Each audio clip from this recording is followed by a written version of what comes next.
Partió bastante tranquilo el debate. Uno lo veía con un tono bien moderado, con las revoluciones controladas, el motor prendido, sí, daba la sensación de que en cualquier momento podían pisar el acelerador, pero la idea que se instalaba, probablemente más por nervio que por otra cosa, o tanteando el terreno frente al contrincante, es que íbamos a tener quizá un debate más dialogado.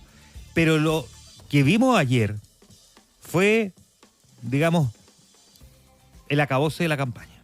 Se desataron, se desbocaron, no había cómo controlarlo. Da lo mismo que no hubiese estado presente ahí, que les hubiese dicho lo que fuera. Hubo momentos en que los periodistas simplemente no podían preguntar, no se escuchaban entre ellos, y la verdad es que, digamos, fue el espectáculo que uno podría haber imaginado en el peor de los escenarios. Candidatos atacándose y cuestionándose sistemática y permanentemente, tratando de responder algunas preguntas, porque no vamos a decir que no las respondieron, sí respondieron las preguntas, pero la verdad es que se convirtió en una cuestión que probablemente para los que lo vieron quedaron medio estresados. Seguramente más de alguno que lo vio anoche se despertó hoy día como cansado. Es que de verdad uno quedaba medio agotado viendo el debate. Era bien increíble eso, que uno no estaba ahí preguntando, pero uno se sentaba frente a la tele, lo escuchaba por la radio, y esta sensación de que esto no va a terminar nunca, y se pasó volando y al mismo tiempo se hizo eterno. Ese fue el debate que tuvimos ayer, el debate más peleado, el debate más bélico que hayamos tenido en la historia desde el retorno a la democracia. No hay recuerdo de otro debate que haya sido equivalente al que se vio anoche, y no porque la estructura necesariamente lo haya buscado, más bien lo que la estructura buscaba era un diálogo entre los candidatos, y aquí ellos podían elegir el tono, ellos podían definir exactamente con qué palabras responderle a su contrincante, a los periodistas, o exponer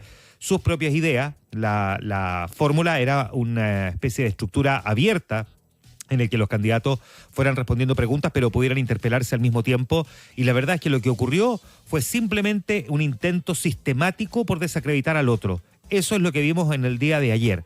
Y esto nos lleva a una cuestión que es bastante más profunda que simplemente el mero espectáculo televisivo y radial de un ejercicio periodístico político, por decirlo así. Y es que quizás desde el retorno a la democracia no habíamos tenido menos diferencias en términos de lo que se pretende hacer con Chile que las que los candidatos nos han tratado de hacer creer que existe en nuestro país en términos de polarización.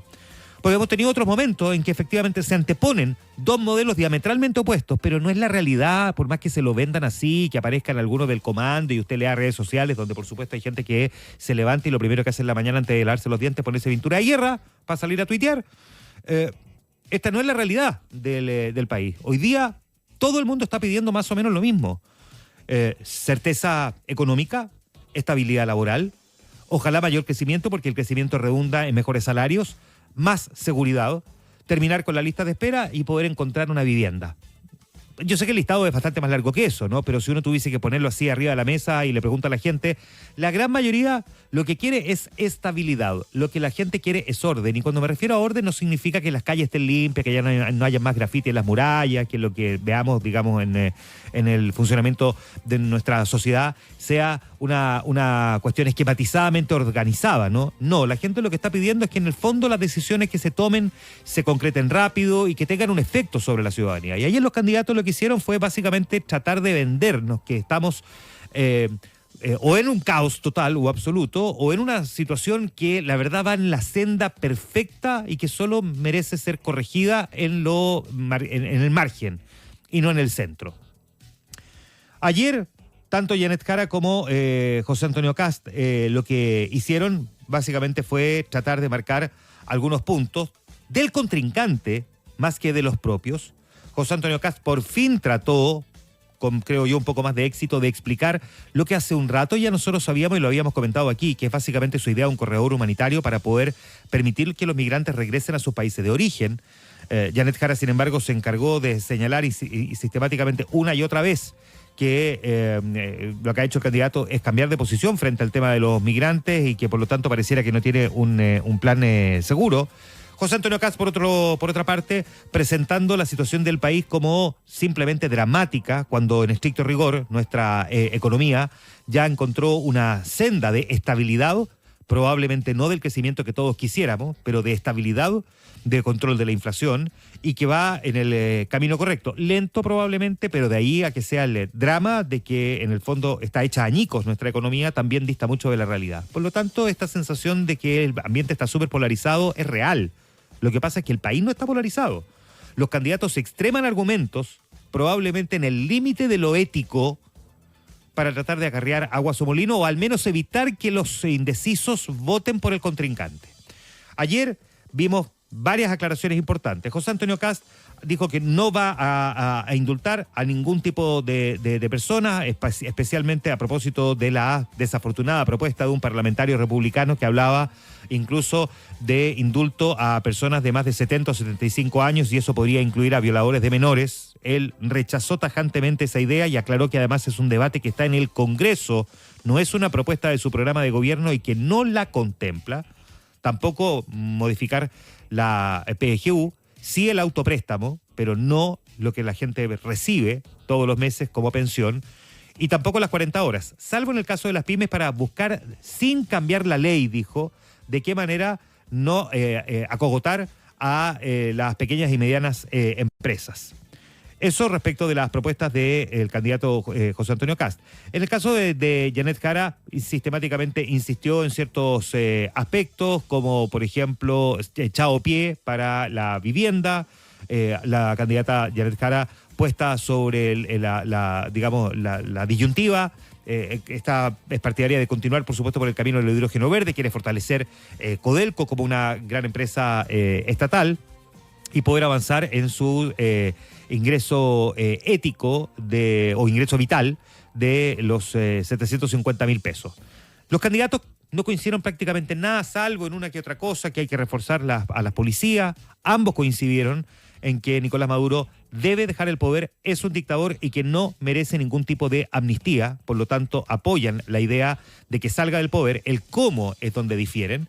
Y salvo eso, en realidad el debate del día de ayer nos entregó simplemente frases como tranquilízate un poquito y cosas por el estilo. Miren, ustedes lo ven en su casa, lo escuchan en la radio y probablemente no tienen por qué ni siquiera imaginar que esta es una cuestión en la que a los candidatos se les hace un coaching comunicacional, donde entrenan para definir de qué manera van a enfrentar al contrincante. Evidentemente, Janet Jara viene mostrando esto hace rato y probablemente por lo mismo es que ella quería varios debates más para poder sacar al pizarrón sistemáticamente a José Antonio Kast.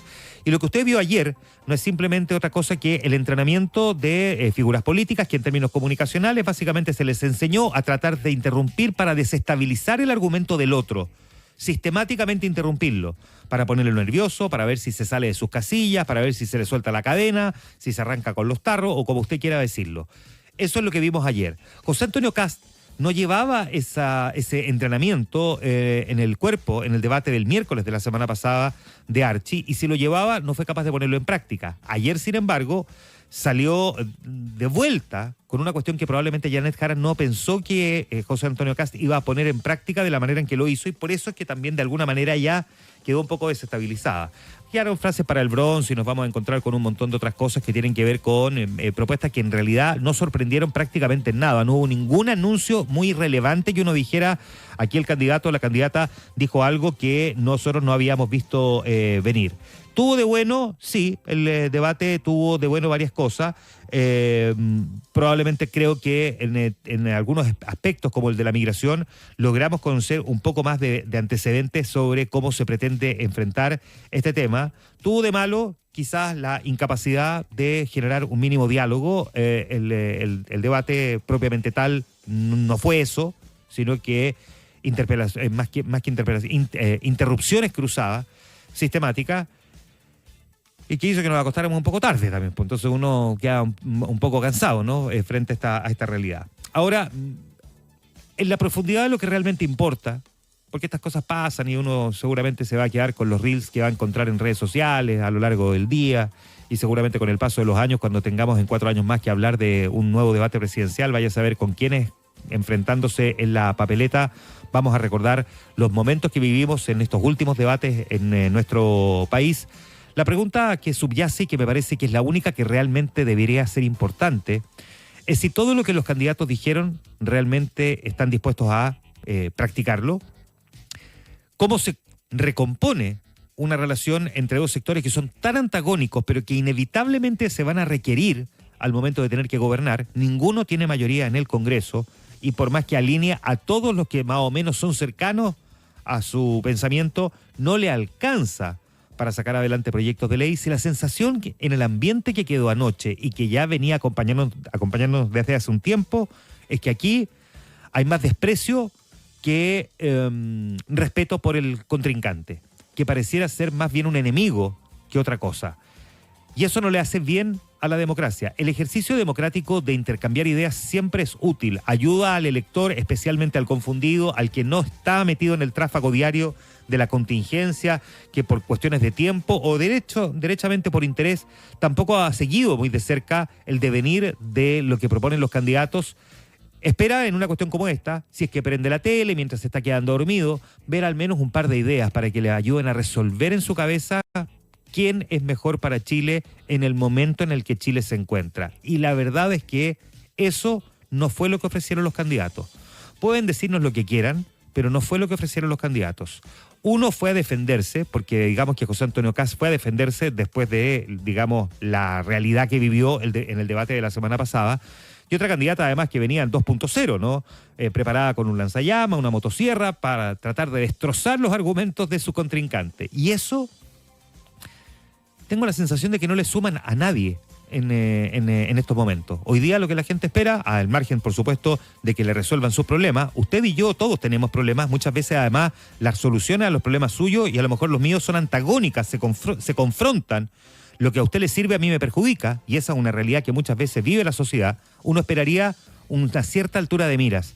Y ayer, lamentablemente, y por más esfuerzo que hicieron los periodistas en este sentido, no nos encontramos lamentablemente con ese escenario. Terminó el debate. Mañana va a terminar la franja. El día viernes empieza el famoso silencio hasta que la ciudadanía hable. Y el día domingo veremos qué fue lo que nos dejó esta campaña presidencial, que ha sido eterna, que ha sido agotadora, que ha estado llena de vericuetos poco productivos.